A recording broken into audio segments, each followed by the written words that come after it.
د اوبه دومره صفا دي دلته په دې بحر غاړه کې، نو سیاته ګوره د اوبو منځ کې اتیږ هم ښکارېږي. داسې اوس زموږ خواوی دا دلته به د سیند په غاړه به پلاستیکونه او نور شیان به دلته پراته وو، خځلې، خاورې. دلته چې دا ډېره صفایي موجوده ده. دغسې دي دا د په دا تیږو باندې ښکارېږي تور تور. دا نو دا سمندري واښه دي، تقریبا واښه دي او غوړ شوي دي ټول سر تر سره تقریبا همدغه رقم ښکارېږي. نو خوندور ښار ده او بس دغسې ښارونو کې چې ده سړی وګوري چې انسانان څه رقم ژوند کوي او زموږ د ژوند سطح او معیار چیرته ده، څومره غورځېدلی ده. دا د ونکوور ښار هغه مرکزي برخه او دا نو د خاص سیلانیانو ځای ده. تقریبا ټول بهر نه سیلانیان را روان دي همدلته. یو خو دا ښار ډېر سیاحتي ښار ده او قیمتي ښار ده، سیاحتي ښار ده. وګوره دا بحري سمندري الوتکې دي، هغه ده دلته یې نور هم پارک کړي دي. دغه راغلل هلته هغه ده چې ودرېدې، دوی هوایي ډګر اوبه دي. نو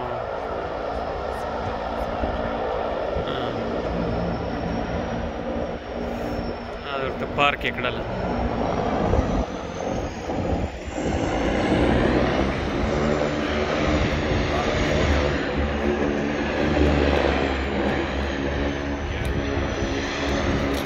خلک ژوند کوي، افغانان د ژوندي پاتې کېدو هڅې کوي، ژوند نه د پاتې کېدو هڅې کوي. نو الله دې وطن کې امن راولي. کله کله سړی دا د شاعرانو شعرونه اوري، وطن جنت نشان ده، ګلان پکې کرم، خو موږ ګلان ونه لیدو متاسفانه وطن کې. دلته چې وګوري سړی هره برخه کې دې خلکو دومره کار کړی چې هره برخه کې ګلان دي، شنه چمنونه دي، پیسې دي. نو الله دې وکړي چې د موږ ملک هم یو ورځ ارام شي او له هر لحاظ ارام شي، نه یوازې له سیاسي اړخه بلکې له اجتماعي او اقتصادي رواني اړخ. د امنیت تعریف چې دا ډېر پراخ د جامع ده. زموږ په هیواد کې متاسفانه تصور دا ده چې امنیت معنا همدغه فیزیکي امنیت، چې فیزیکي امنیت هم یوه برخه ده، البته امنیت اقتصادي امنیت ده چې خلکو ژوند او اقتصاد ښیي، کار یې ښیي. رواني امنیت ده چې خلک له رواني لحاظه ارامي، او اجتماعي امنیت ده.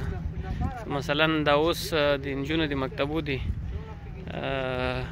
بندېدو یو علت هم د اجتماعي امنیت نشتوالی ده، چې څوک ځوانه لور د کوره بهر وځي چې هغه فکر وکړي په اجتماع کې امن ده، او څوک نه د سترګو له لحاظه او نه څوک د فزیکي ګواښ ورته متوجه کولی شي. همدارنګه نور سیاسي امنیت ده چې په افغانستان کې سیاسي امنیت بیخي نشته. لساني امنیت ده، لساني امنیت هم نشته. مثلا که ته یو خبره وکړې ضمانت نشته چې ته د کوم انتقاد له کبله هغه ته زندان ته لاړ نشي. نو د بیان د ازادۍ امنیت ده چې دا هم نشته، لکه زه اوس مو ورته اشاره وکړله.